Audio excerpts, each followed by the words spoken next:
any sweets? Bobby's here, so there's one over there.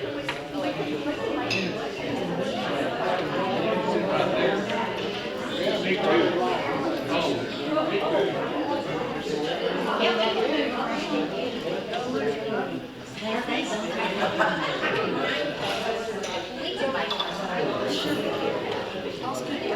Did we get the name or?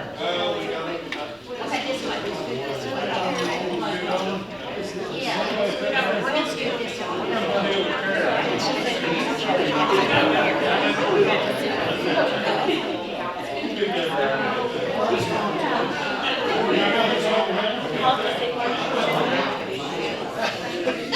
y'all going over there. Okay.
Welcome everybody. We appreciate the effort y'all made to get here.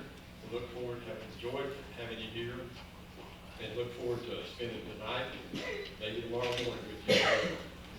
Now, even though Randy can't be here, I called him and said, hey, Dorothy's asked me to give your introduction. Welcome. Is there anything you want me to say to the group? He sent me an email.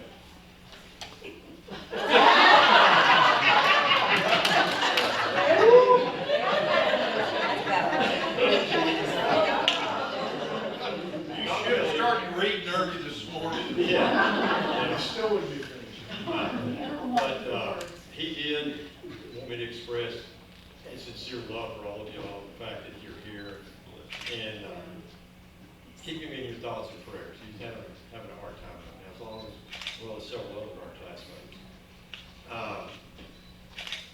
Finally, like I said, I want to keep it short and sweet. We do appreciate everybody that made the effort to be here. Look forward to spending some time with you. And Dennis? No? Well, yeah. Before we do anything else, Dennis has something he'd like to say.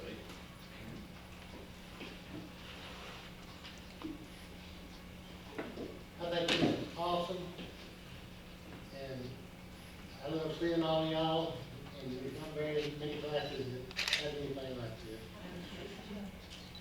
And the big part of it is because of a few people that put a lot of time into this, and that's Dorothy and Leslie.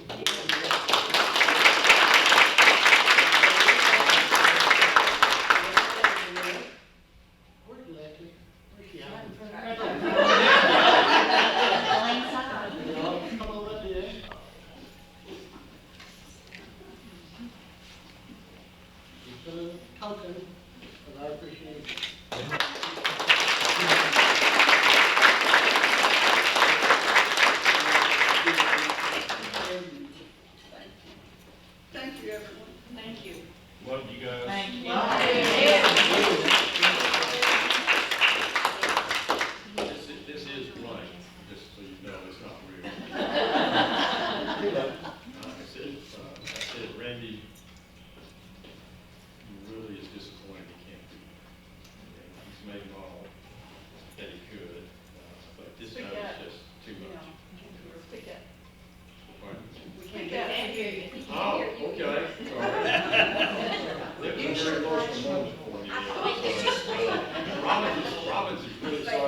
And he couldn't be on there, then I just don't have to go with mine. Anyway, I think they can, y'all can hear me in the back, all right?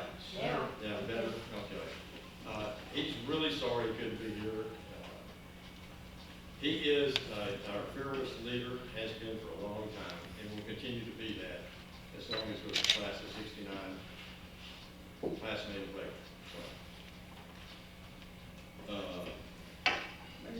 Yep. Mary Nell, you're on. Yes. If everyone would stand, please.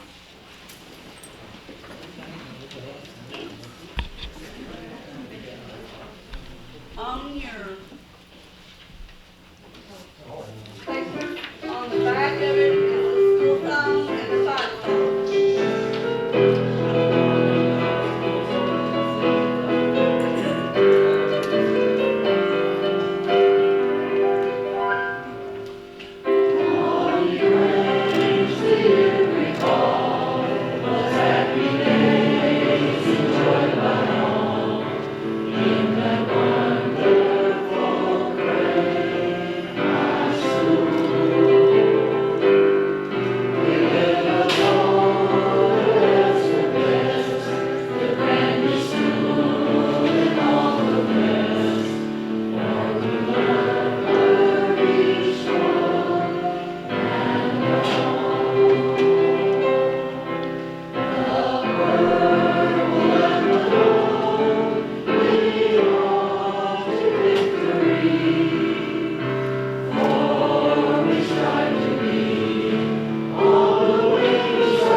At least I like. I work for me, I work for me too. Okay, a few, quick announcements, and, I am still trying to hand off purple bags. Please take some purple bags home with you. And there's some koozies over there, and there are also, some pins to go on your lapel, or your hat, or wherever you want to put them. So please help yourself to all of that. Also, over here on this counter is a card that Tanita was gracious enough to bring, and it's going to go to Ronnie Gurley. So after, after the program this evening and we're all mingling, please take time to write a personal note to Ronnie Gurley. I think he'd really appreciate it. And Tanita surprised me tonight with a wonderful thing that she wants to do. She has written a poem, and I think it applies very well to our class. So Tanita. Woo.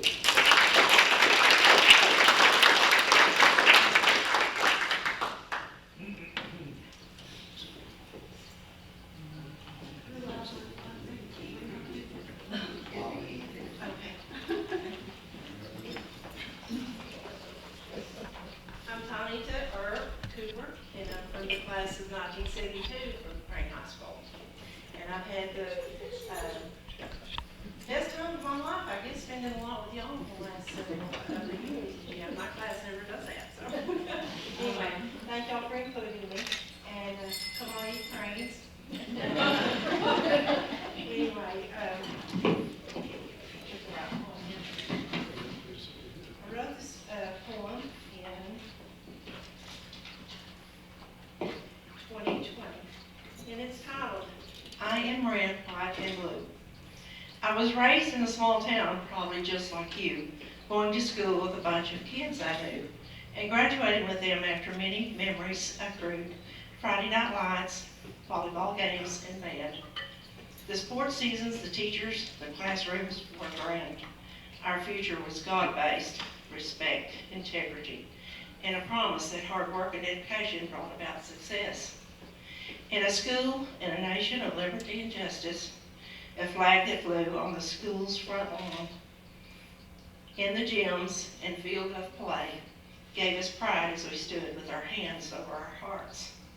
Yes, we stood without delay, pledging to do our level best to be worthy and competitive at every start.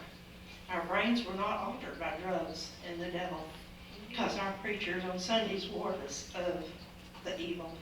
The right kind of fear from parents and counselors was accepted with belief and faith from our ancestors. We were white, we were black, we were brown, and we were all of all hues. Together we lived and competed for titles and crowns, trophies and dues. It was a team effort all through our youth, because we knew there was no other way to be honorable and true to our God, our parents, our teachers, ourselves. Our school annuals bring tears to our eyes, because when we look back on the good old days that were limitless and wise, our innocence and humility for one another was lifelong ties. Somehow we committed to life with morals and values. Our parents' guidelines for stern, placid visions. Our natures were born under a godly rule. Do unto others as you would have them do unto you. Wow, what a privilege to be kind and show love. Concern for one another to our sisters and brothers. God bless this context, this content of good, in contrast to those who don't, but should. Why are they lost, blind, and so angry? I believe because their souls are so hungry. I believe because the bread of life, God, is for all to have and share. Yet their interests are altered by a world of snares. I'm so glad when I sing, oh say can you see, by the dawn's early light, give me a chance to stand and feel God's light that was given to a soldier or citizen, an athlete of our nation. My hope for a new day, a new cause, a new promise is that with God all things are possible. And I wanted to insert this to my grandson who's 21, his name's Dylan, and I said to my grandson, an athlete. It was so in a small West Texas school where I was with my classmates, red, white, and blue, and purple and gold.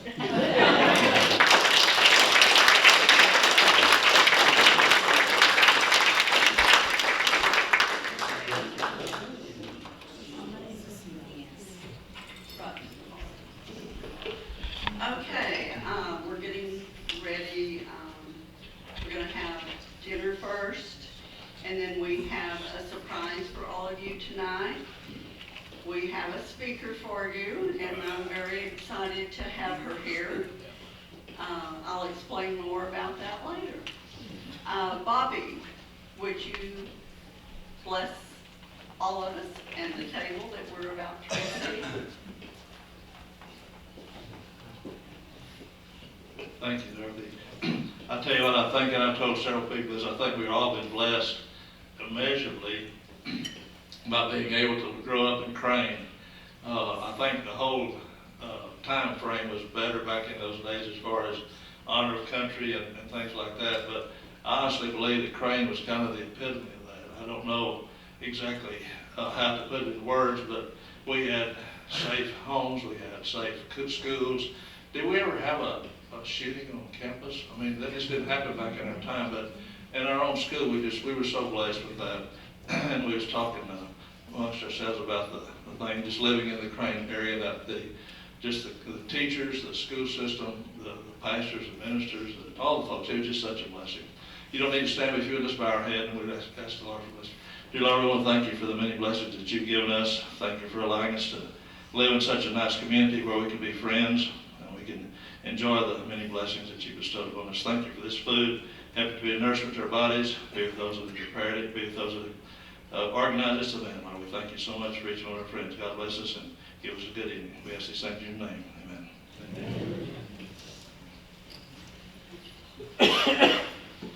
Okay, this is the way things are gonna go tonight.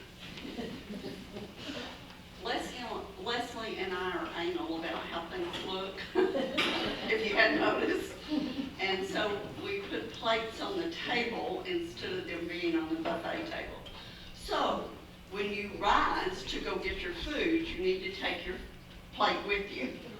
And also, then your glasses are on the table also. After you receive your food, take your glass, get your tea or water, and you're all set up. So, if we would this table lead the march, please? And then y'all go sit.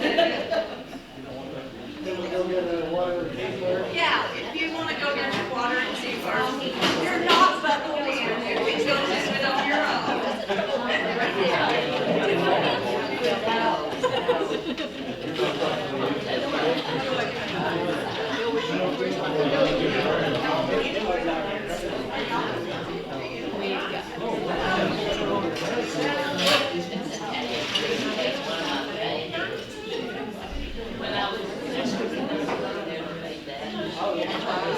Make sure you got the good stuff.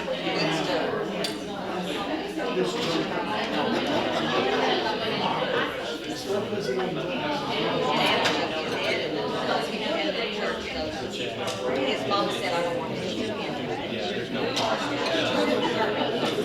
Rare tea. Your son's got his No, he didn't say he couldn't have. Yeah, so he just took it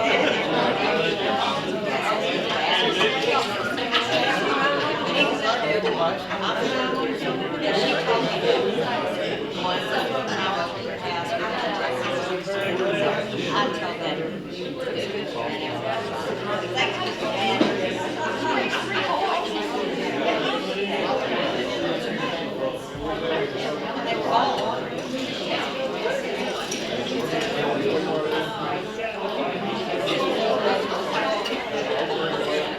okay, you leave the charge.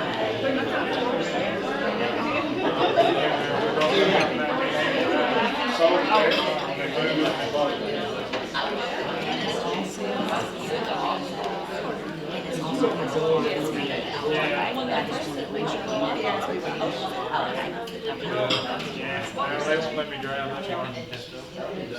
It's really good. Hold the plate for you? No, I don't want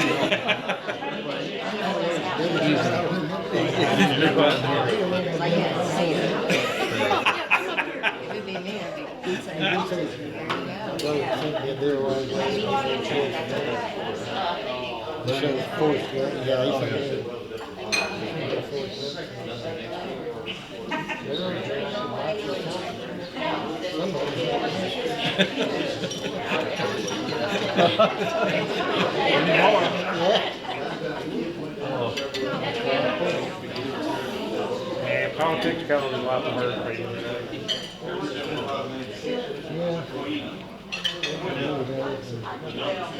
Young man, I don't know if you want to put up and lay out there. You made it, you take your time for it.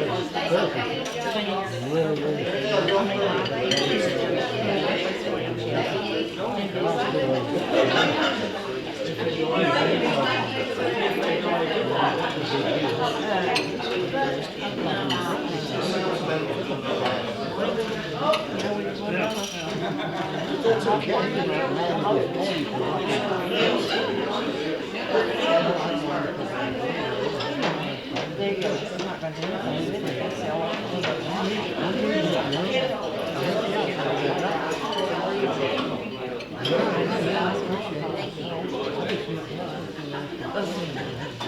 Got the biggest piece of dessert.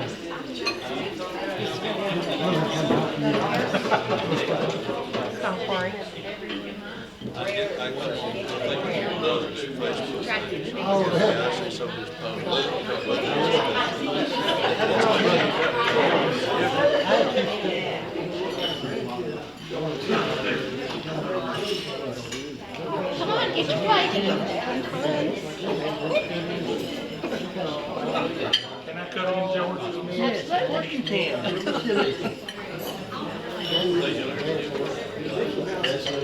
You better settle down. Like Dr. D always tells us, we're too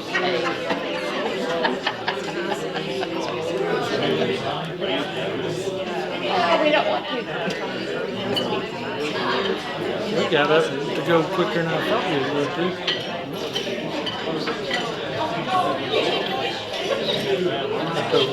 Can you believe you're singing Crane School song?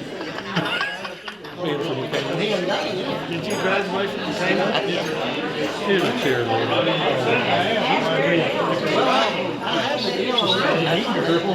I mean, sandbox on there. I just showed them what the Crane game is. Yeah. That's from you. Yeah, you don't know where it's at. He does, you know, Oh, she's getting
Leslie and Dorothy.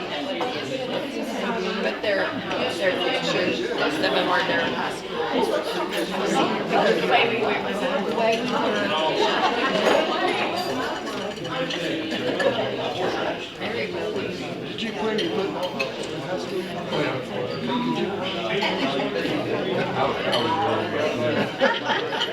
I think that's what I graduated. I read about 140,000.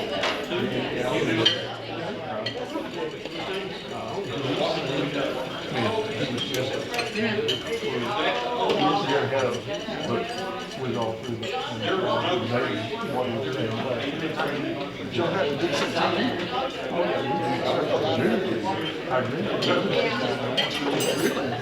That's nice, you have your own little trade, and here you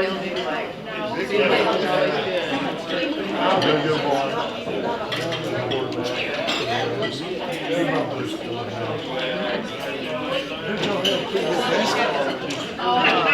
Tommy Jones, he's good.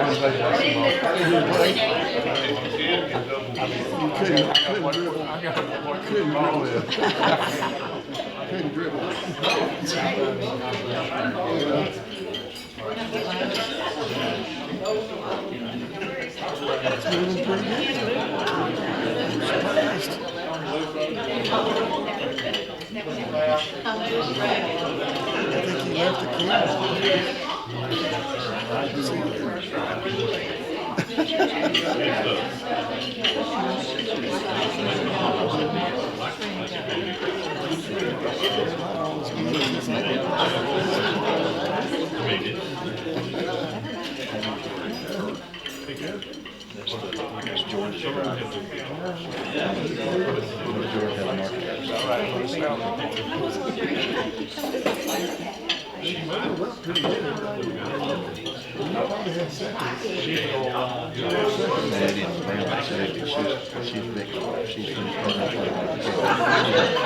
Born and raised in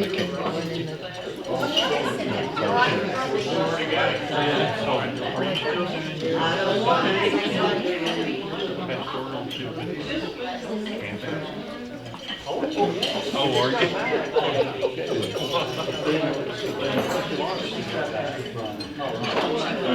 Is that what you're referring to? Yes. I knew y'all will go. We've done it for as much as a month. All this stuff is Bobby's stuff. Oh, Take a look at that. that's a stand in the middle of the camera. Between God and Son, Hi, Bobby. How are you, man? We're enjoying our time here. Is that Bobby in there? Yeah, that's Bobby. Bobby, you need to get along. Bobby's already sitting over here eating. West Coast. LA and Boston. Got a red light. So, yep. They're all, and they're all doing everything. That's what life's about. Yeah. You raised them well, I'm sure. So what our life is about just, Making reservations at American Airlines. That's what I like. You know what? I don't think I'll ever fly American again unless I just freaking have to. I know, I get. Well, I went to New Orleans, no, Baton Rouge. You know you're on here. hey. So it took us an hour and a half to get through just checking our luggage in Midland, Texas. So then I go upstairs and the line, there's an article in the newspaper. You can't get upstairs.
Just makes you realize that life is finite. Who? The man on the block. You brought it to him? Sweet.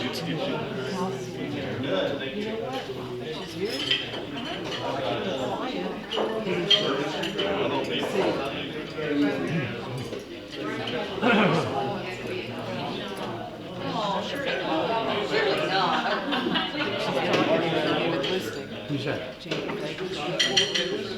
said, let's do the work day.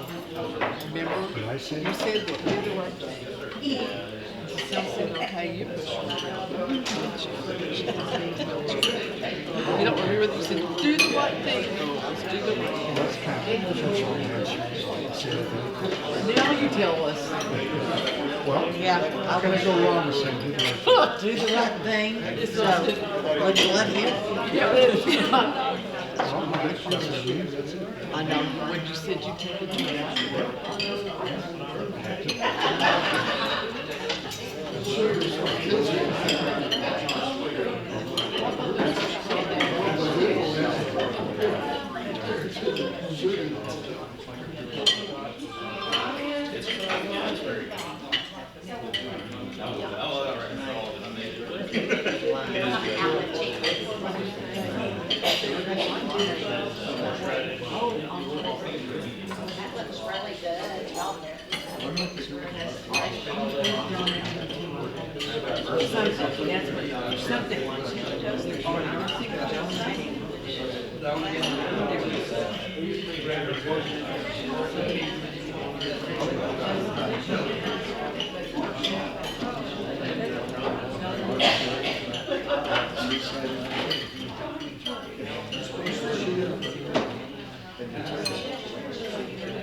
Just being here.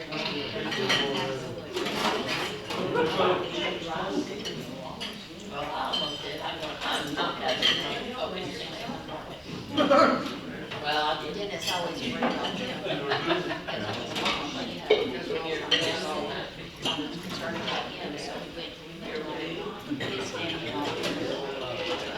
And I told him my concern, so he said I could give him a good word.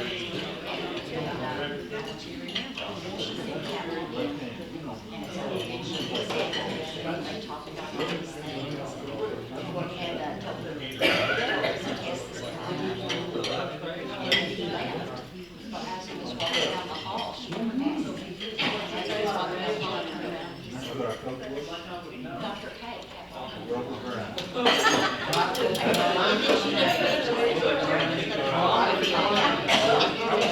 That's not the one thing that's wrong with him.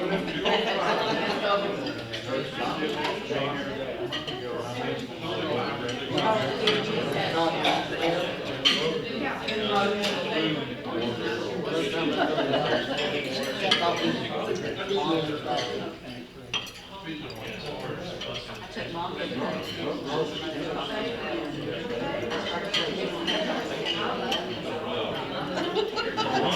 around.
That's a good one. It's got a whole lot more.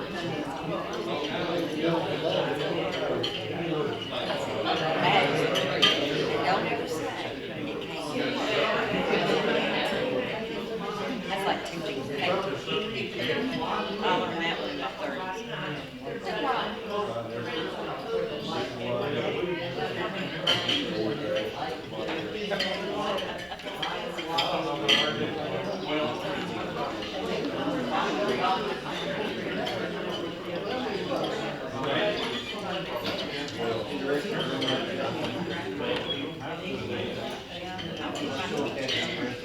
My kids don't I remember my teacher's name.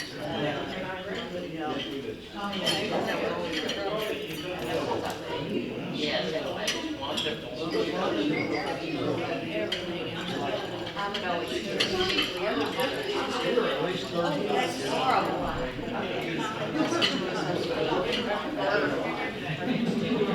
And you were the devil. I'm just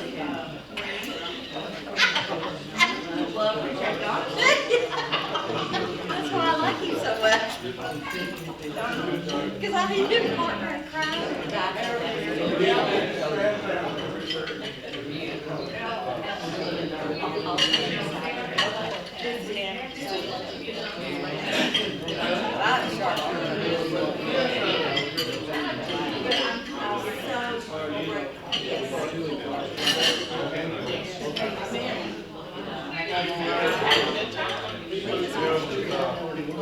that's very good.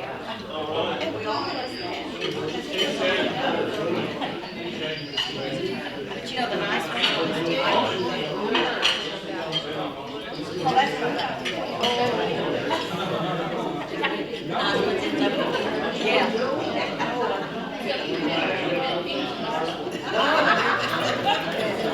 That's how I feel.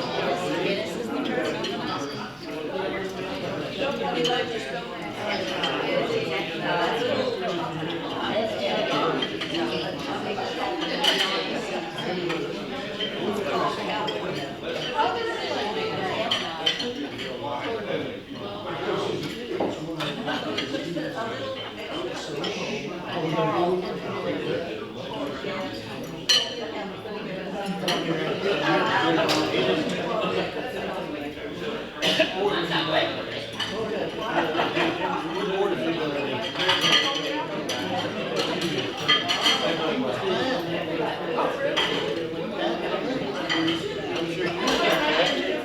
Saw him running and got him out there and we had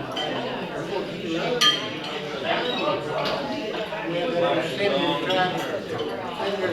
assembly truck, These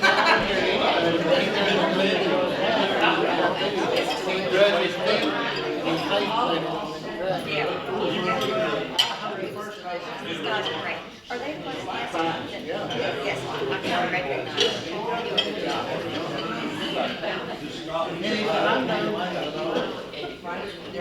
They are.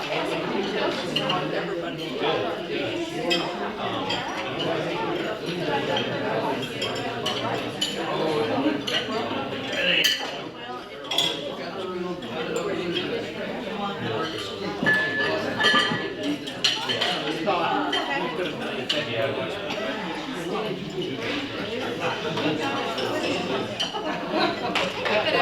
Are you getting second? No, I'm not mad at you.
Yeah, our son and his wife. Who works for Plains Congress.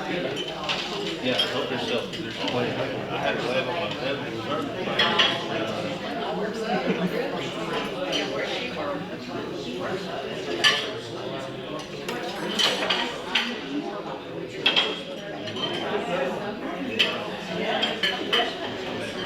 There's like a surgery center that they probably have. I think it's a reconstructed, yeah. She loves it.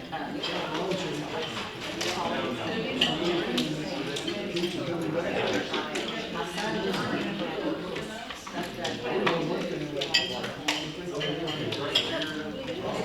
Oh, yeah.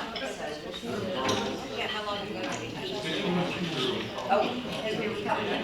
Oh my God. So they do laser to stimulate the hair follicles. Baseball cap. It can, yeah.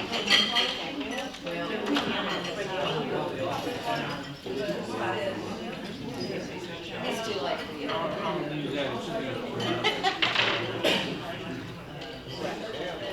Well, you know, they come and go do is have her hair across. More hair when we're sitting at a round table. Everyone's involved. So, it was so tagged, yeah. They made it take out. So, we went outside and came back in.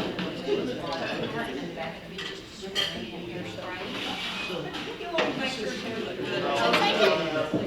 Since I talked about it, somebody should go like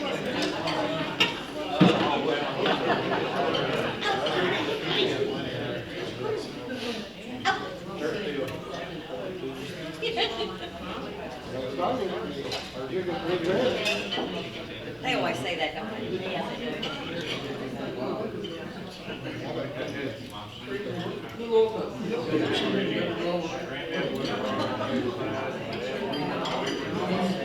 Well, you got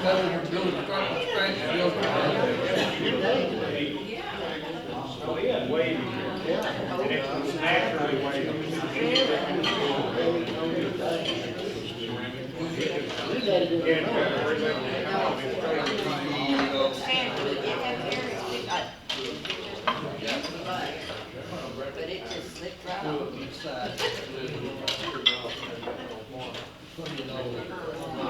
That's not good, Daddy.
His mother has a red pudding recipe. She's his wife. That's probably makes it so good. No, that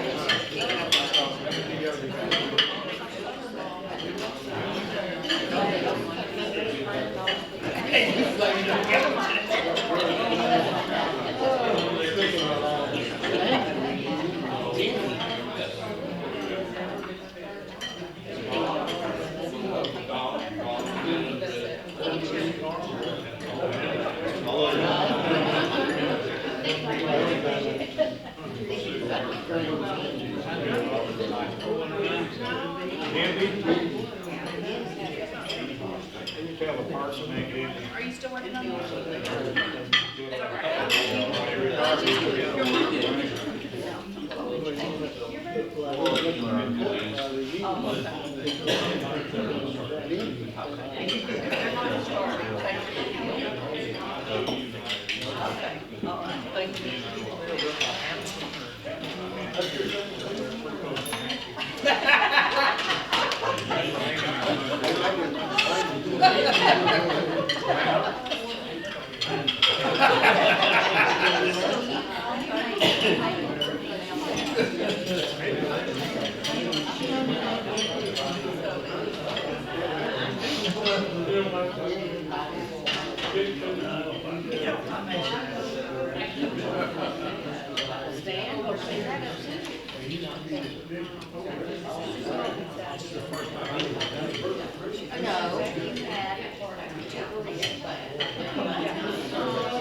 Yeah, just let me remind you.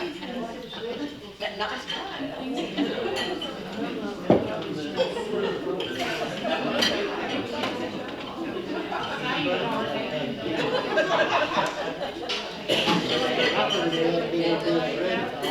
Yeah, yeah, I'm sure.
up, so I'm gonna, street, it's a little highway, it's just over there.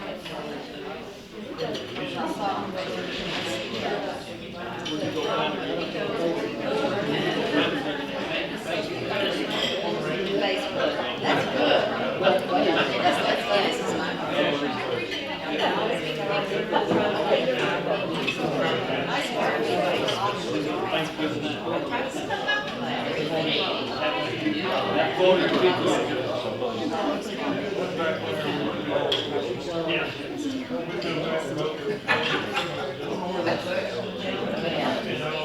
Yes, yes, right. But you got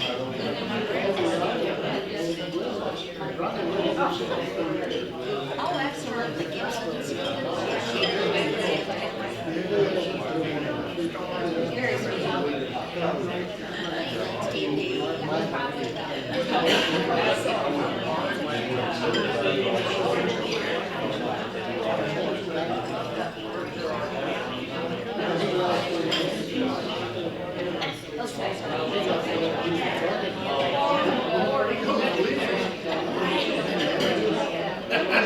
Get lost. Yeah. No, no, I'm 67. So, yeah, but I graduated when I went to Alaska for 9.5 years, so I lived in 11 languages. And then I started in Texas. Alaska to see us and stay. Back, now we're talking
so fast.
That's what I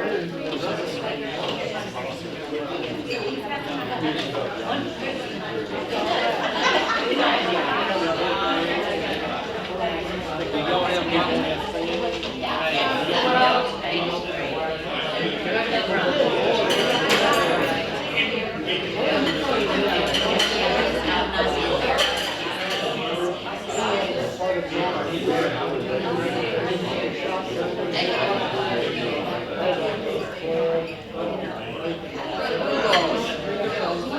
Oh, send them to.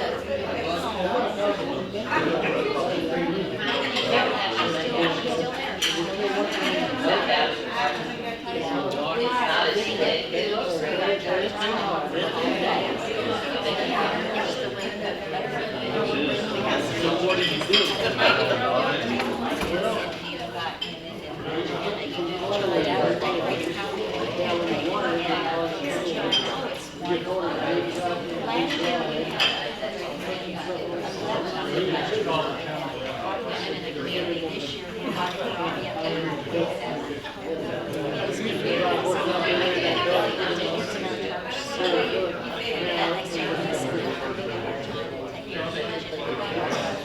It's just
our house that we could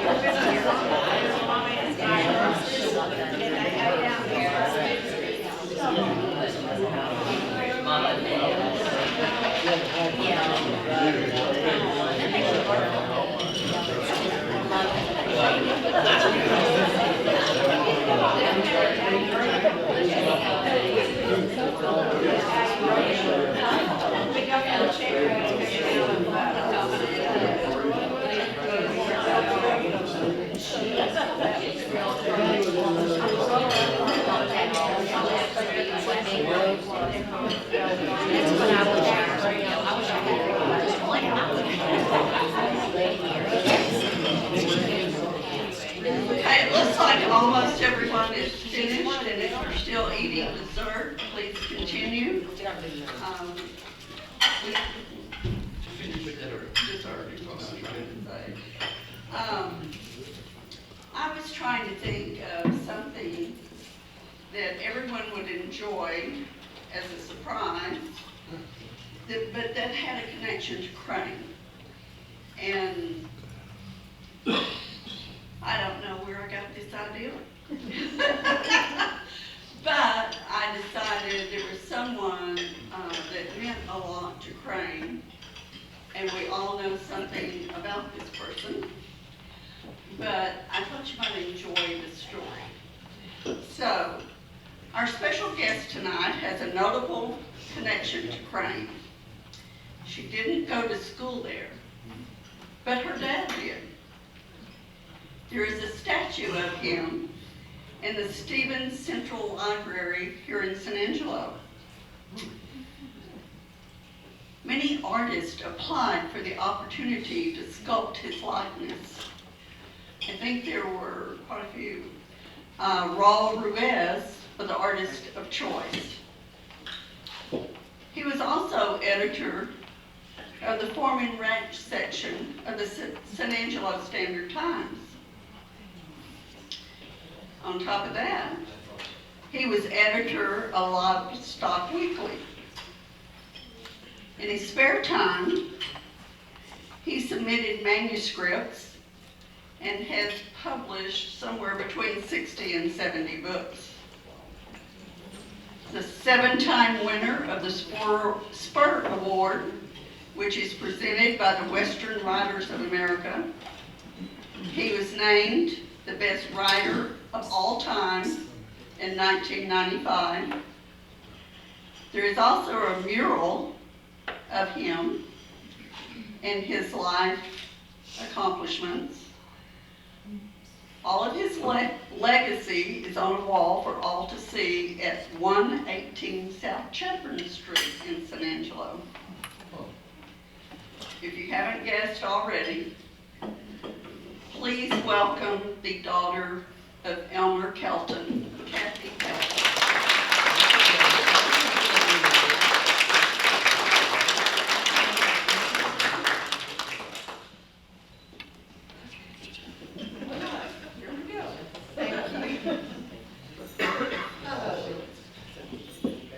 This is a great group of people. Sitting here listening to some of the stories. And I have to say that I'm pretty envious of the friendships that y'all have all maintained through the years as graduates of Crane High School class of '69. You are truly blessed. I love San Angelo, but I always sort of wished I could have lived in a small town when I was growing up. I was jealous of my first cousins when we would all get together as kids at my grandparents' home on the McRoy Ranch. They all grew up and went to schools in small West Texas towns, Monahans, McCamey, Crane. I was their city cousin. I graduated in 1973 from San Angelo Central High School from a class of approximately 800 students. We've had several class reunions and I have yet to attend a single one. If we have a 55th, I may try to go to that, but I'm afraid I won't recognize more than a handful of those old people. I was invited here to tell you a little bit about my dad, Elmer Kelton. He was a 1942 graduate of Crane High School. And you might have heard of him.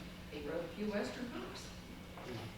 I never really thought of him as being a famous Western author, because to me he was just that. When Dorothy asked me to talk about the people and events that inspired my dad to become a Western writer, I'm not accustomed to this public speaking, and I figured this is going to be pretty tough. But I was able to find some drafts of some old speeches that he gave at various groups over the years. They were on an old floppy disk in a desk drawer in his home office, and I'm sure glad I found those. Otherwise, this would have been the shortest presentation ever. So anyway, y'all are ready. This is a speech that was delivered at the Texas Tech Southwest Collection in Lubbock, Texas, on April Fool's Day, 1998. So these are my dad's words from 26 years ago. Right up until the program began this morning, I kept hoping that it was real and not an April Fool's joke on me.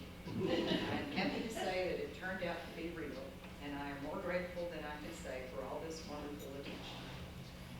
When my first piece of fiction was published 50 years ago, I had no reason to hope that honors of this sort would ever come my way. After all, the story, not the first I had written, not by far, but the first I had sold, came out in a pulp magazine. The pulps in those days were the ghetto of the publishing industry. The academic community deplored them, the critics ignored them, and nobody except the readers liked them. To be published in the pulps seemed to carry a stigma of sorts. At least I thought so. Yet many great writers of an early period had gotten their training in the pulps and had moved on to bigger and presumably better things. I hoped I might too. As a fledgling writer, I approached the pulps with something of a superior attitude. I had accepted the conventional conventional wisdom that they were trash writing any third grade dropout could do. I thought they would be a snap for a smart young fellow like me. Little did I know how much real craftsmanship went into it until I tried them myself. It did not take many rejection slips to teach me humility, and I received a lot of them. People look back on the pulp magazines with a certain golden nostalgia and put them on a pedestal they never attained in their own time. I look back on them with gratitude, for the several years I wrote in the pulp magazines taught me a great deal about craftsmanship, not to mention the personal discipline that a writer has to impose upon himself or herself, simply to sit down at the keyboard and write and write and write. People sometimes ask me why I hitched my wagon to the Western in the first place. The reason is my upbringing. The Western represents my roots. There's an old adage that writers should write about what they know. Rural and small town Texas is what I know. I have never lived in a big city urban environment and could not relate to it well enough to write about it. I could never write an Easter. I grew up on a ranch in Crane in Upton, Kansas. My grandfather and father were working cowboys. Dad got to be foreman and eventually general manager of the McElroy Ranch where we lived. Until I started to school in town, I was barely aware that anything existed anywhere but ranches. All I saw were cattle, horses, and cowboys, and off in the distance the tall wooden towers of the Permian Basin oil fields. My mother had been a teacher before she married, and she taught me to read when I was 5. When I was 7 and ready to start school, they gave me a test and put me in the 3rd grade. The school library was small, but it was a revelation to me. All of a sudden, there were more books than I could read, though I made a healthy try at it. They were a grand variety, covering all kinds of subject matter. Books were like a magic carpet that transported me off to all sorts of worlds and all sorts of life that I could not have imagined. I read everything that came to hand, though I kept coming back to what was most comfortable for me, stories about country life in the West. I loved reading stories so much that I began making up and writing my own. By the time I was 8 or 9 years old, I knew I wanted to be a writer. There never was any question in my mind about that, though I also wanted to be an artist. My boyhood dream was to write books and illustrate them myself. The art somehow fell along the wayside eventually, but the writing stayed with me. It was not without problems, however. In the first place, Crane was a typical oil patch town, sort of rough and ready. Real boys there spent most of their time trying to kill each other playing football. Ranch boys were expected to show their macho by riding broncs and roving cattle. I was a poor athlete and a poor cowboy. I was a misfit and a considerable worry to my cowboy father. The only things I excelled in were English and spelling bees. In an oil patch town like Crane, that automatically made me suspect. Dad did not know what was going to become of me. He suggested more than once that I should become a lawyer because he said I talked too much. One day in my senior year, he cornered me on the front porch and said it was time I decided what I was going to do. It had long since been evident that I was not going to be a cowboy. It was not that I didn't want to be. I just didn't seem to have the knack. I wanted very much to be as good as the cowboys who worked for my dad, or as my 3 younger brothers for that matter. I wished real hard, but some wishes aren't meant to come true. If I'd been a cowboy that I wanted to be, I might still be working on somebody's ranch out on the Pecos River today, cussing the absentee owners. I had long known what I wanted to do, but I had never told Dad because I was afraid he wouldn't understand. I was cornered though, so all I could do was tell him. I wanted to go to the University of Texas, study journalism, and become a writer. I had been right all along. He didn't understand. Dad had worked hard all his life. To him, work was something you did on horseback or with a pick and shovel. He gave me a look that would kill cotton. That's the way it is nowadays. We all want to make a living without having to work for it.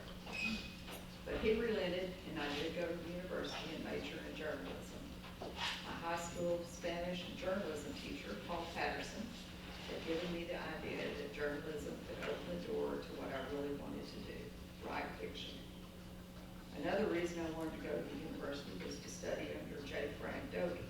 I had read Dr. Dobie's books as a schoolboy and wanted to take his course. Unfortunately, by the time I attained all the prerequisites, he was no longer on the faculty. I took his course in Southwestern Life and Literature under the great folklorist Modi Boat Ride. I still had 3 semesters left to finish when I returned from military service after World War II. I decided it was time to get serious about my ambition to write. That is when I entered the pulp magazine phase, or tried to. I had read pulps as a boy. They were delicious, guilty pleasure. I thought they would be an easy way for me to break into writing fiction. I would earn a little money while I learned the craft, then I would wage a frontal assault on the big slip magazines like Saturday Evening Post and College. In no time at all, I thought I would be an author. I went to a used magazine shop in Austin and bought a sack full of pulp magazines for $1. I studied the stories and tried to analyze the ones I liked, breaking them down to plot structure, characterization, even copying sections on a typewriter to get a feeling for the flow of the words. That's a good way to learn how a writer uses the language. In all my spare time after classes and doing my lessons, I was beating out stories on a portable typewriter and sending them off to the magazines.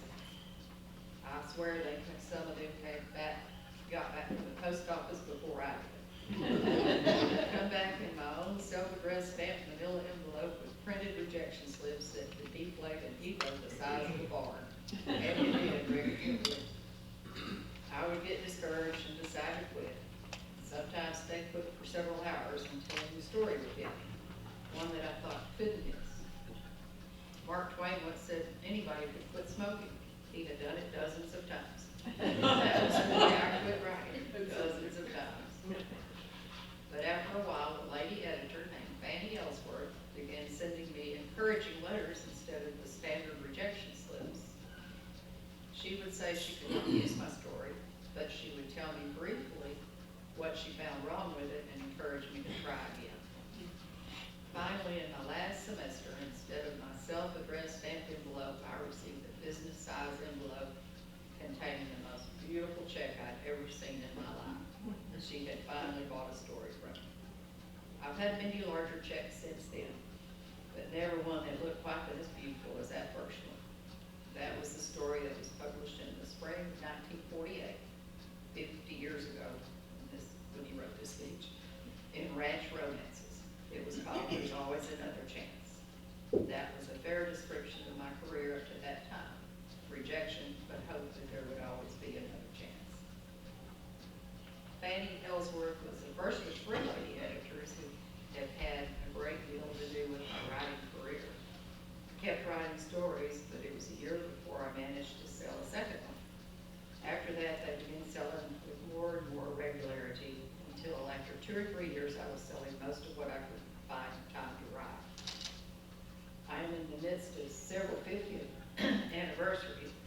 My wife Ann and I celebrated our 50th wedding anniversary last July. That was in 2007. No, that's, no. Their 50th wedding. 97. Yeah. This was written in 98. Okay. And this is the 50th year of my first story publication. And at the beginning of February 1948, I started my first newspaper job at the San Angelo Standard Times. I had just graduated at midterm, which is a little awkward, but it was the way the timing worked out after the military.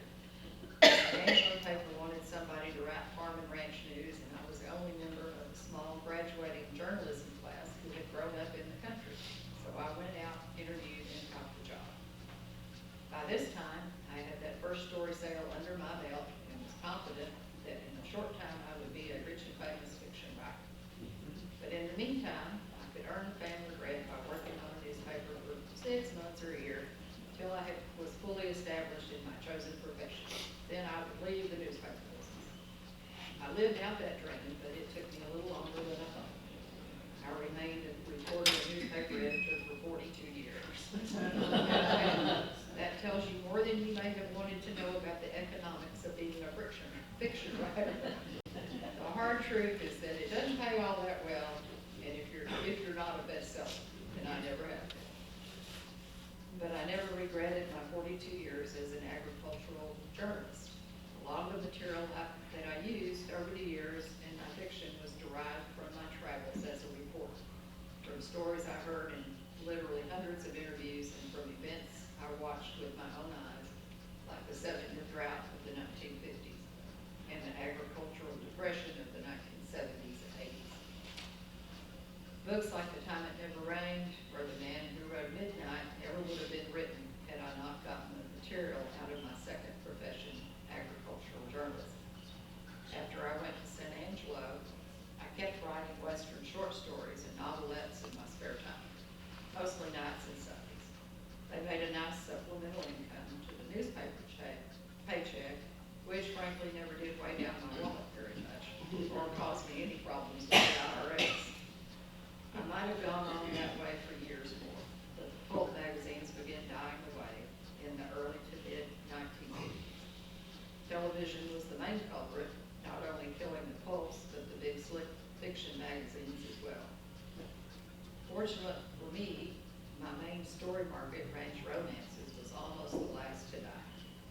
I had acquired a New York agent who began pushing me to write paperback original novels. I resisted as long as I had a dependable pulp market, because the thought of writing a full-length novel was just kind of overwhelming to me at the time. He told me you write a novel the same way you write a short story, a page at a time. 20 pages a short story, 200 pages a novel. It was not the only lie he ever told me. I did finally see what he was trying to tell me, that the ship was sinking and that if I wanted to survive, I had better get on the lifeboat. He assured me that Western novels were enjoying a hot market. Every publisher was eager for them. All I had to do was get mine written and I could count on a nice big advance payment. Anybody who is in the livestock business, or ever has been, remembers a time he took a load of cattle or sheep to the auction sale and was told, "You should have been here last week." By the time my novel was finished, it looked as if the Western novel was finished too. Publishers were overloaded. They didn't even want to talk about Western, much less buy one. My first novel, Hot Iron, floated around to every publishing house on the East Coast. Finally, after about a year, it landed on the desk of Betty Valentine. She and her husband Ian were starting up their own publishing company. Ian had been a pioneer in the paperback field, helping in the mid-1930s to introduce the paperback book in this country in the form we know it today. He and Betty were looking for some unknown writers that were willing to work cheap, and I was. She bought that first book and a dozen or more later ones. She always insisted that she did not want pulp stories. She wanted character and invented plots. She was not looking for blood and thunder. Once I sent her a novel, which I'm afraid went back a little too much to the pulp tradition. She wrote me a letter which said, in effect, "I'm buying this novel for old time's sake, but it is too formulaic. You are on probation. Go ye and sin no more." I owe much of my career to her, for she led me out of the pulp field and into the world of the series novel. She was the second lady editor to whom I would break in. Eventually, after many years, Ian and Betty sold their company to a conglomerate. The easy relationship I had with them was gone. I had gotten to know a Doubleday editor, Harold Kubler, at several Western Writers of America conventions. He had suggested that I send him a novel. I had begun working on an idea that had been floating around in my head for several years, based on the cowboy strike at Tascosa in 1883. So when I finished it, I sent it to Harold. He said, "I like it, I'm buying it." Then he said something no editor ever said to me before or since. "Can you take it back and make it longer?" He said if I could take it up to 80,000 words from the conventional 60,000, Doubleday could feature it as a trade book rather than a Double D Western. I rewrote and expanded it. It became my first real hardcover novel, The Day the Cowboys Quit. It was my breakthrough book. Years earlier, during the 7-year drought in the 1950s, I had gotten an idea for a book, but I had to wait for the drought to end before I knew how the story would come out.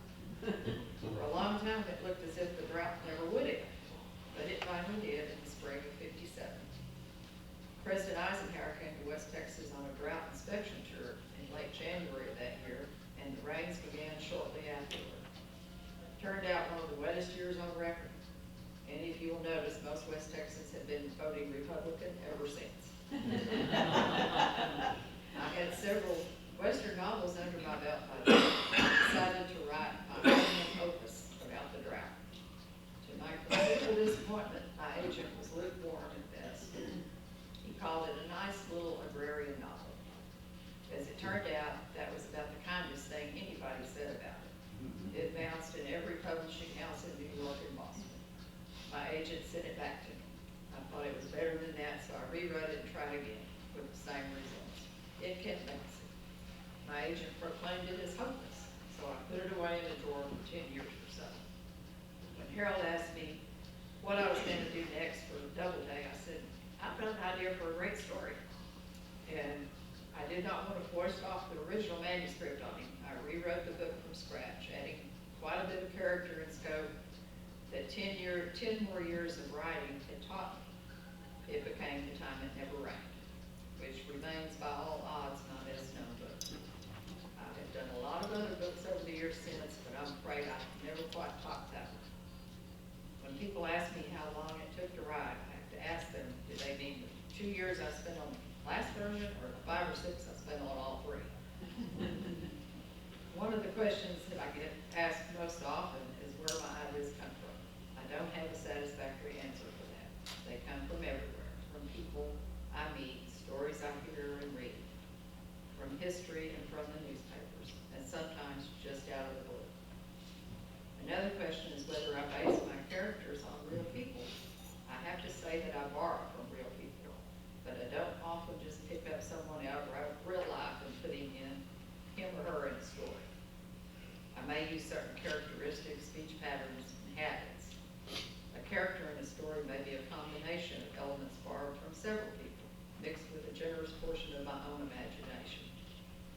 Charlie Flagg, the rancher character in The Time It Never Rained, is a case in point.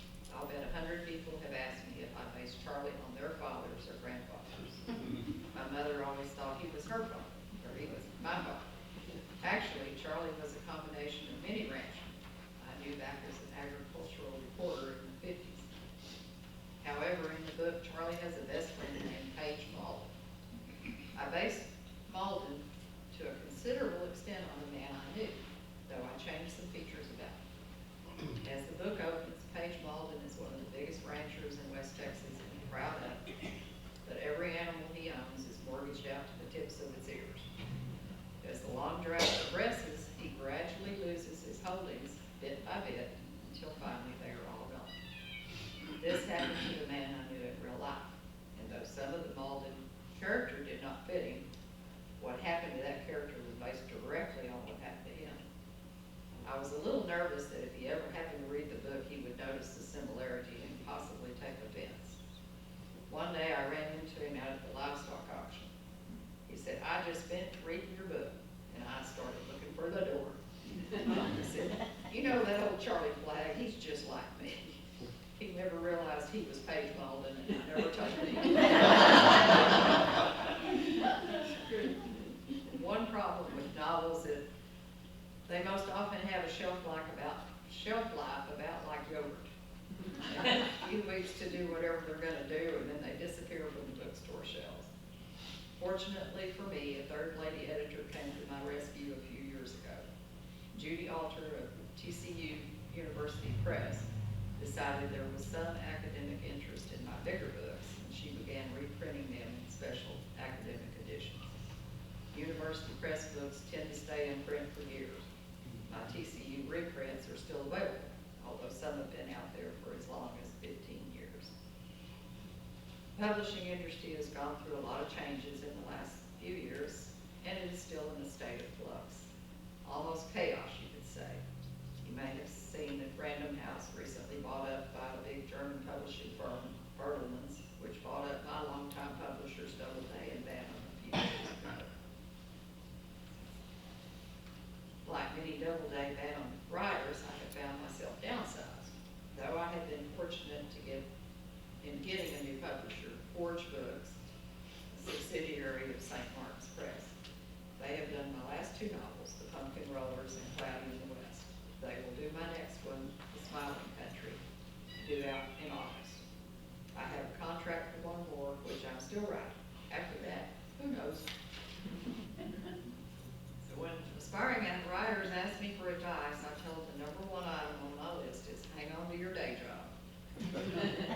two is to write and write and keep writing. Don't let rejection grind you down. It's not only publishing that has been through a revolution of sorts, but big book distribution and retailing as well. How the writer will eventually fare in this changing picture is somewhat of a mystery at the moment. The fewer publishers, the fewer people will be bidding for the writer's work. It may be that the industry will concentrate heavily on blockbuster books, and it could become harder and harder for beginning writers to break in, or for mid-list writers like me to stay in. I see signs of that now. Yet on the other hand, the big superstores, Barnes and Noble, Borders often offer a tremendous variety of books on almost every conceivable kind of subject matter.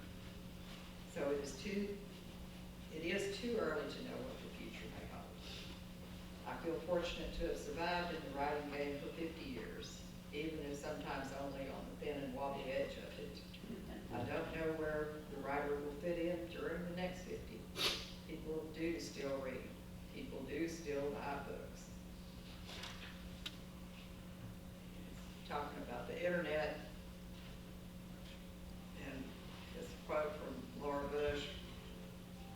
He said, Laura Bush, the Texas governor's wife, is a strong exponent of reading. And she has pointed out, you can't read a computer in the bathtub.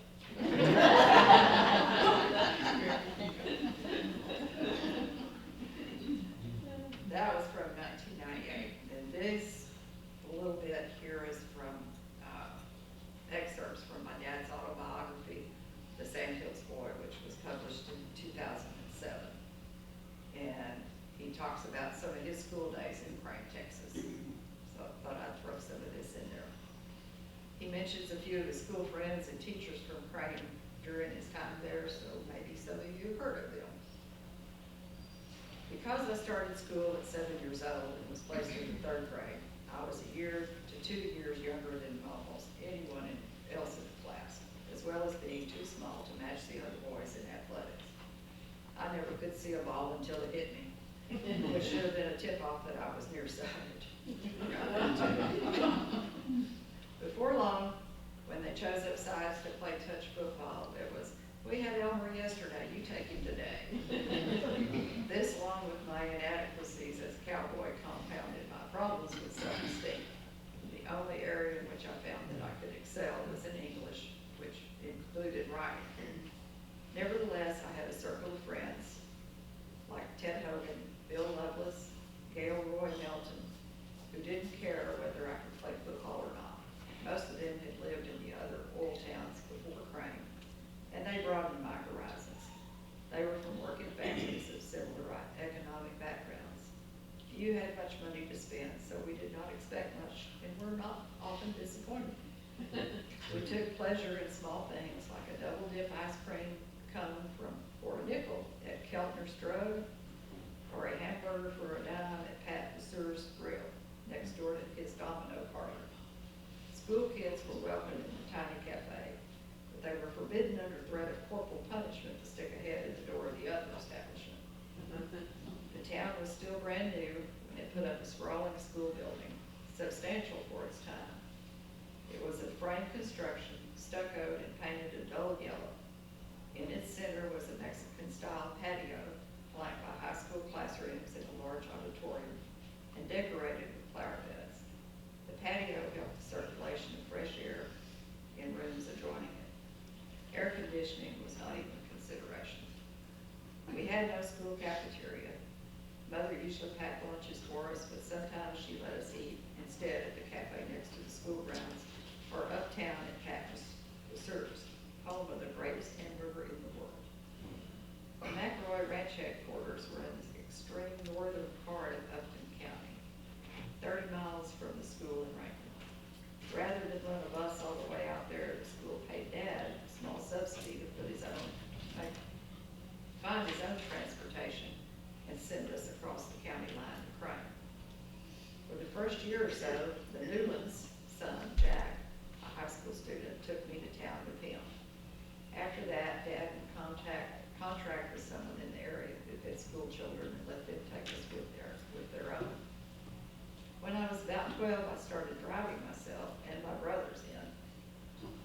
was too young to have a driver's license and had to sit up on a pillow to see over the steering wheel.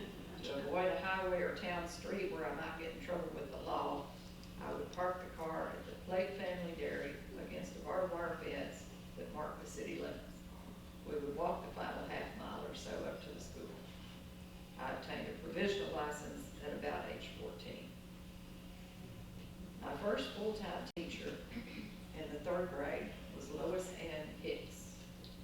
Because I was a naive ranch kid with little experience that didn't have to do with horses or cattle, the more worldly town boys could pull practical jokes on me that might not have worked on anyone more savvy. One chalked a forbidden sexual term on the school wall and waited until Mrs. Hicks approached. Then he said, "Elmer, you're good at spelling. What does that word say?" I never had heard or read the word before, so I sounded it off just as it looked to me. Several boys in on the joke ran away giggling. Mrs. Hicks must have understood how green I was, for she never even gave a sign that she had heard anything. A friend who was not part of the joke explained to me what the word meant. It's something all married people do. I had watched cattle enough that I got the picture, and it was disturbing. Not my parents, I told him. Leland L. Martin came to take over as school superintendent and to teach mathematics. He was tall and lank, a little like Abraham Lincoln without the beard. He spoke in stentorian tones that I often imagined would have been Lincoln's. His deep voice, combined with the boring nature of his subject, was a strong invitation to sleep in class.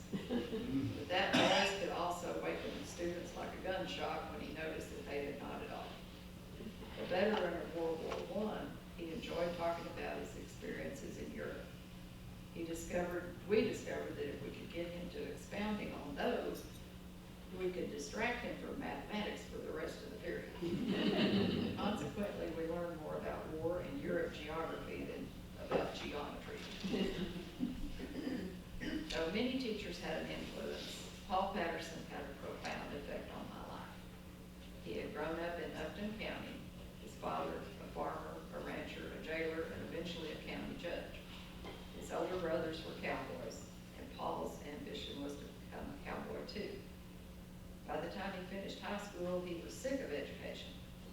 He just wanted to work as a cowboy, so he got a job with the Hoover Ranch on the Pecos River and put academia behind him. The Hoover horses were notorious for being some of the saltiest in the country.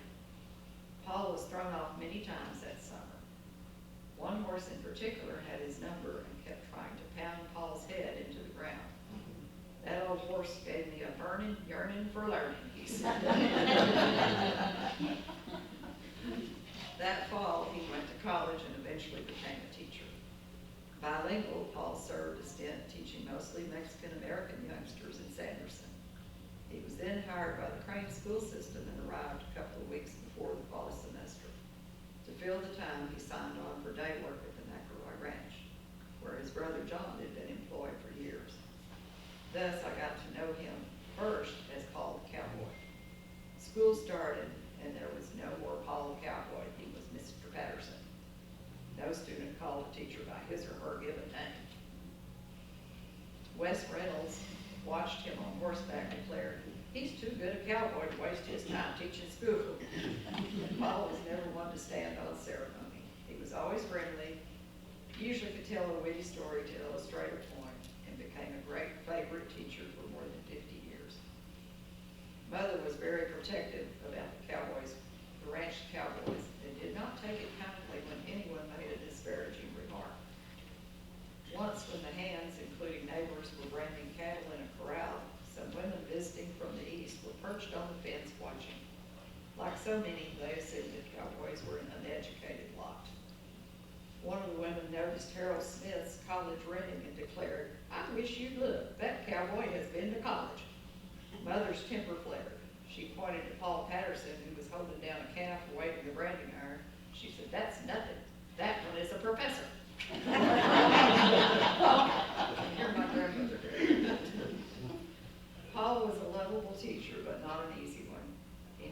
students a grade that they had not earned. He saw that they worked for what they got. He taught journalism and Spanish, and I took both. He, more than anyone, pointed me in the direction of newspaper work as a way to get into writing as a profession. My Spanish mostly faded away in later years. The journalism stuck. So has my friendship with Paul, who eventually became a noted storyteller and a favorite of the Texas Folklore Society. He celebrated his 90th birthday cake at a folklore meeting. They prepared a large birthday cake with 90 candles and a local fireman in full uniform standing by. Not having much skill at athletics, I decided I liked to play in the band, so I studied clarinet. Our bandmaster was an easygoing sort who never pushed much, promoting members on the basis of seniority more than skill. He left, and we found ourselves facing a wrinkled-browed little firecracker of a man who immediately turned the band upside down. Jacques Nance, anybody heard of that one? Was a professional musician. He worked in Europe, in European symphony orchestras, and could hear a sour note in a thunderstorm. He gave every student an individual audition and placed it according to skill, not by how long they had been in the band. To say the least, he left several egos deeply bruised. But soon he had us sounding like pros, playing classical and semi-classical music. His hero and role model was the autocratic conductor Arturo Toscanini, who tolerated nothing short of perfection. Nance was a hard taskmaster, much like Dad, but he made us accomplish more than we thought we could. I learned the tougher the teacher, the better the lesson. He gave me a taste for classical music and taught me that even a cowboy can enjoy Beethoven, Bach, and Brahms. Band trips were a highlight, especially to exotic locations such as Waco and Lubbock for contests. We also carried our instruments to out-of-town football games and marched in formation at halftime. The bus driver would caution us to behave ourselves and always add, "Did you hear that guy Eddie?" Guy Eddie Bosworth was the most usual suspect when something went awry. Though the truth was, he took many a bum rap for somebody else. There were 30 in my senior class. Knowing that several of the young men were eager to join the military, the teachers were determined to see every one of us graduate. That presented a problem.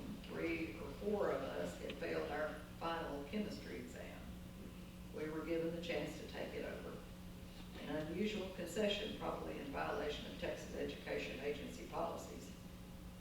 Willie Stroud, the chemistry teacher, would walk along and watch us writing answers to the questions. A short, sturdy woman whose bearing bespoke authority, she periodically stopped and nodded in the affirmative or shook her head. Without saying a word, she got all of us up to a passing grade and the whole class graduated. And this was just a final way Dad ended a speech in 1992 at a junior college in Hobbs, and I thought it was kind of fitting here too. We are all products of the places where we come from, the places we have lived. Each region, each state, each town has its own character. Wherever I go, some of Crane goes with me. Whatever I write, some of Crane goes into it. We all need this anchor, this assurance of knowing who we are and where we come from, this sense of place or home country. For each of us, it's different. For each of us, it's special.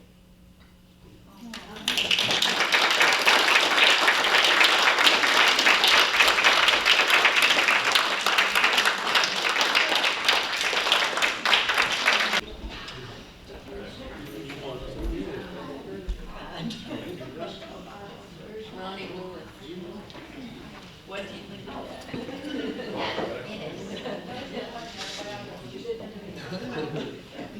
I've read Sandra.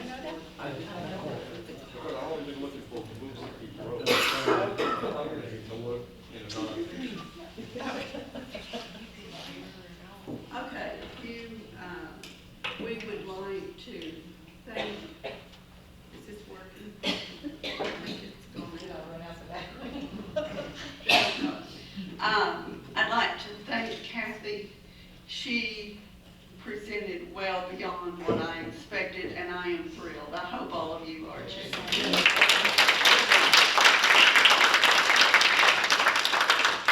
On behalf of the class of 1969, we have some gifts for Kathy. Oh my God. Thank you so much, Kathy. We appreciate it. Yes. How did you know you were gonna like it? Oh, that's how you did it. Dennis has worked with Kathy before, working on the billboard outside of Crane. And while talking with Dennis about it and also talking with Kathy, I realized that she has not been able to get to Crane to see the billboard. So she will now have a picture of it to put in her office. And I hope she enjoys it. It looks really nice too.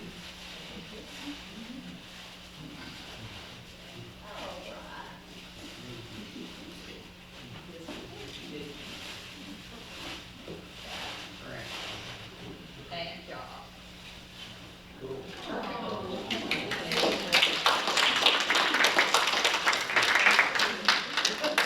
And also, Kathy was very gracious tonight. She had a present for Dennis also.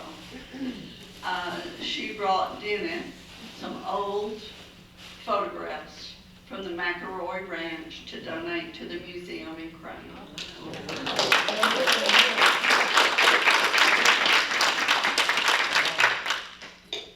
So I hope you've enjoyed the program. I know this was very different than what we've ever done before, but I hope it added meaning to it, and I hope that you learned some history that you didn't know before.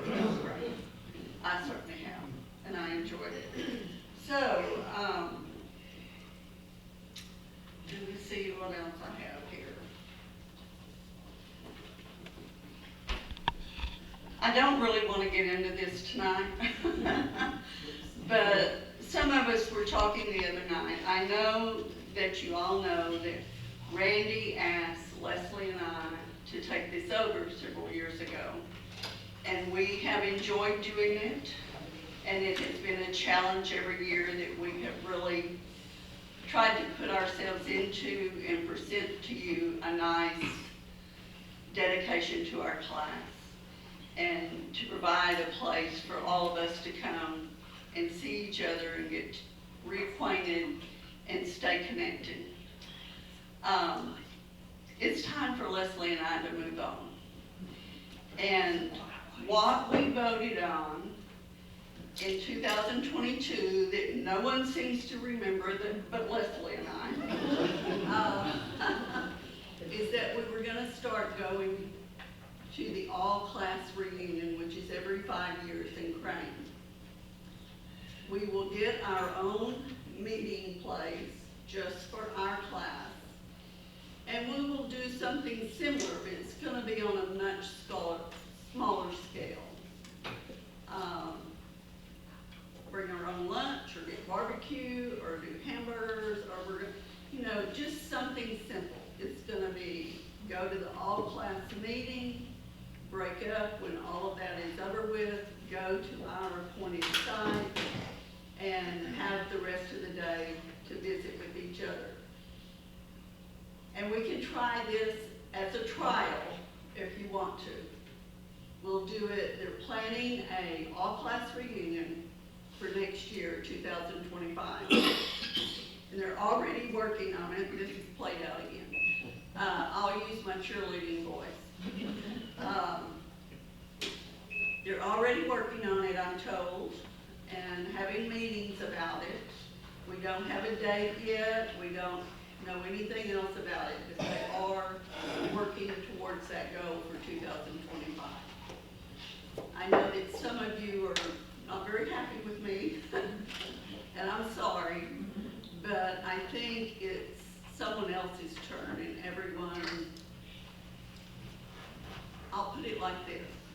We enjoy doing this, but in doing so, we don't get much time to visit with all of you.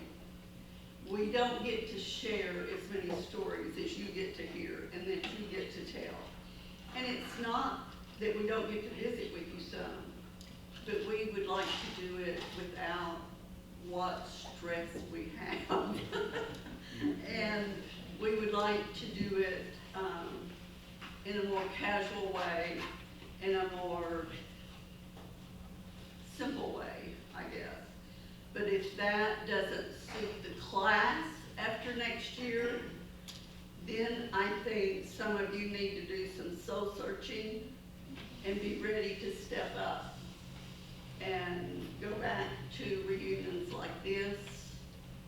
But I think we need to give this a try, because this is what Randy asked us to do. It's not our ideal, it's Randy's ideal. So I think we should honestly give it a try.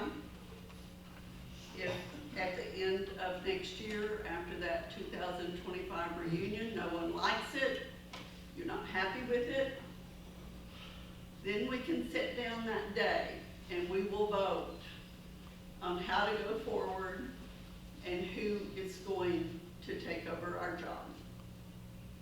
Does that suit everyone? Yes. Any questions?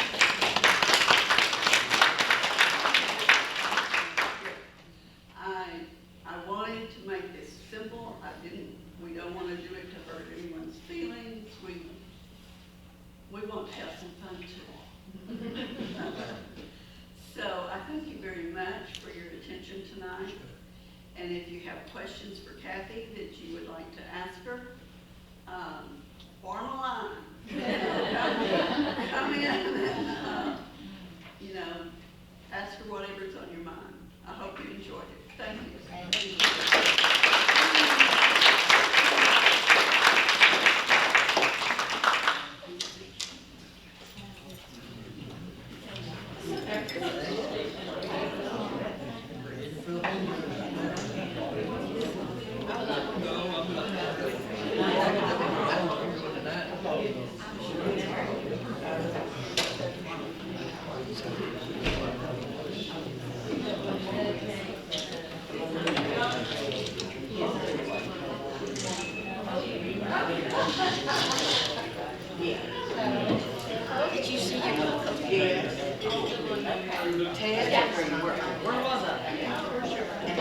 Before I forget, Bobby should join me.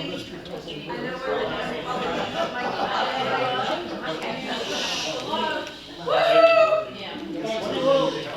Hey guys,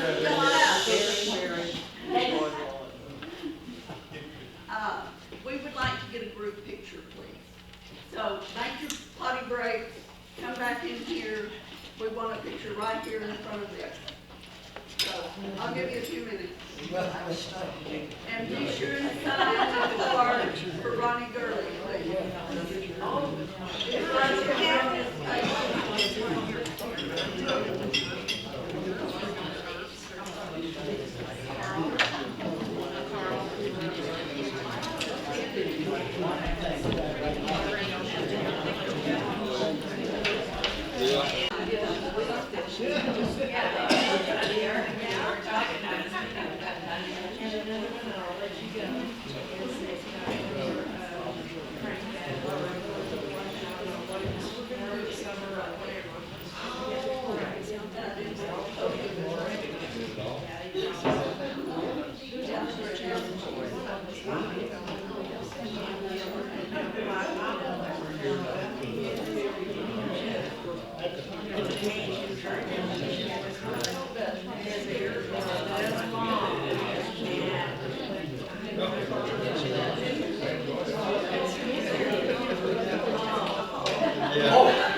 So,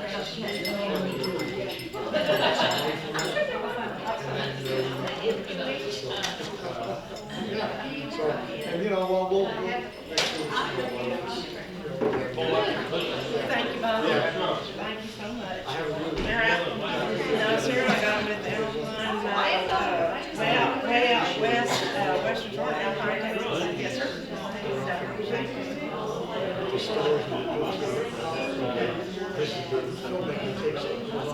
Yeah. The only homemade pair or special pair I had was by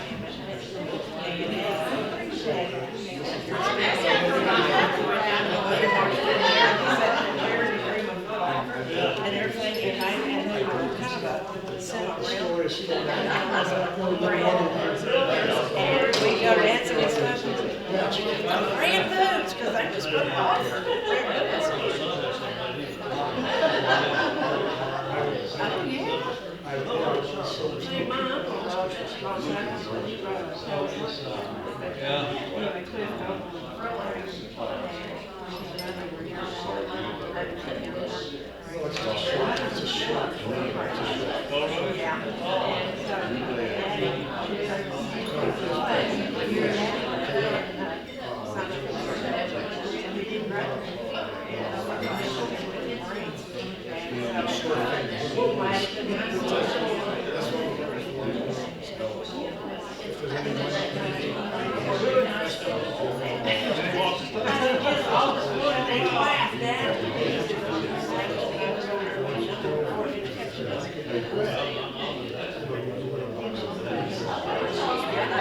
As a writer, don't think of forward anything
Thank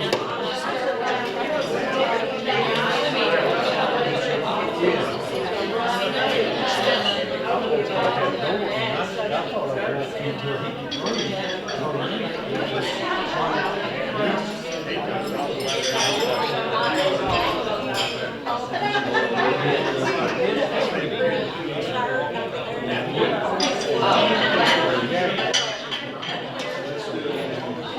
It was good to see you.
Yes, sir, I am.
All right.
Bobby, would you like me to take the picture so you can get in?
Everybody say move that way. Everybody move to the left. Everybody move to the left.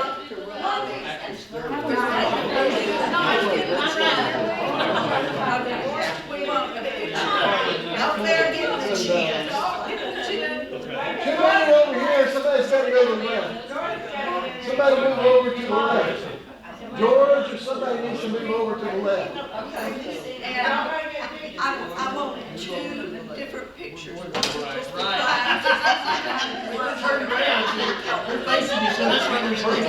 Okay, let's get this show on.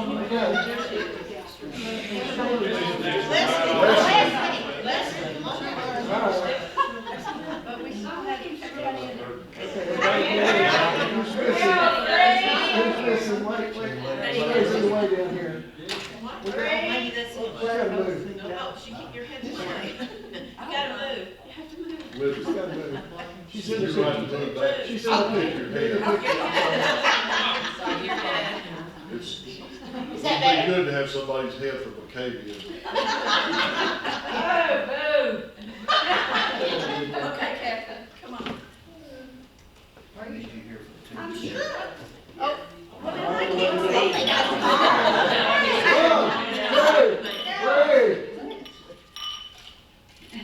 That's it. One more. 1, 2, 3. It's pretty close. One more. 1, 2, 3. Let's see if this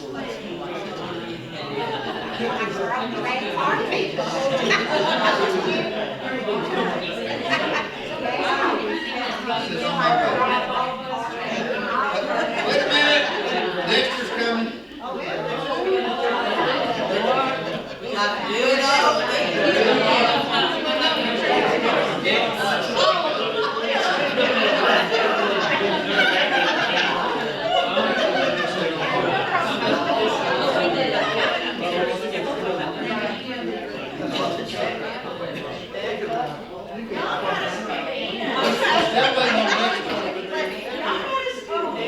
still waiting on Dexter, he says he's on his way.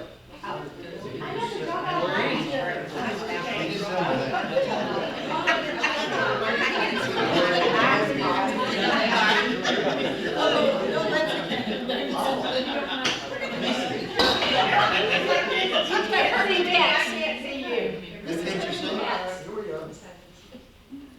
Is he here yet?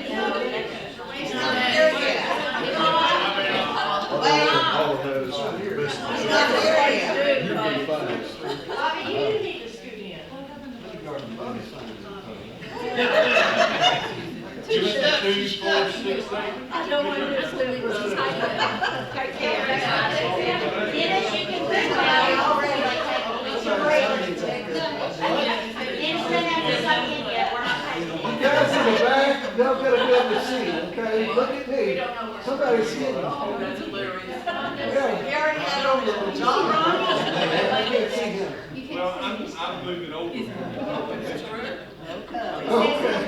I'm moving this way when you get ready. All right, I gotta see everybody.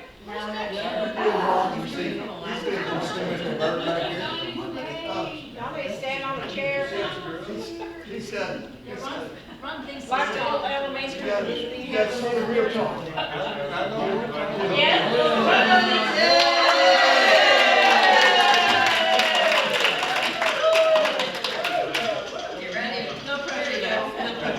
Everybody's got to be able to see me, okay?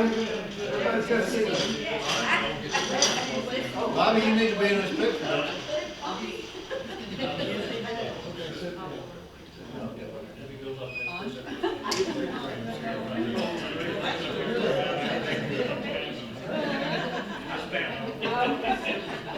If you can't see me, I'm not gonna be able to see you, okay? Here we go. 1, 2, 3. That's a good one. Everybody smile. It's better without the flash. That is a different. Hold it down for a little bit. There. It's better without the flash. Can you do it without the flash? Do a black and white. That would be more ridiculous. You don't use up the flash. They're gonna do it without a picture. It's all good. They're gonna do it without a lock. One more. Me either. Me too.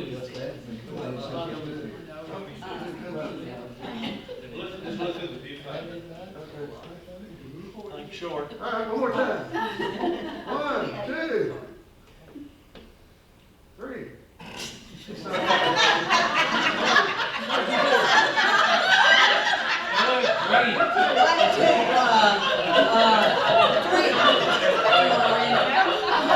We're all old, this isn't the last.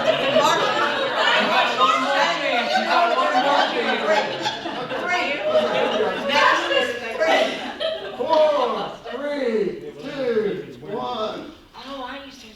Very good.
That's what I said, she's not done.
I don't care one way or another. Wait till I shut my mouth.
Thank you.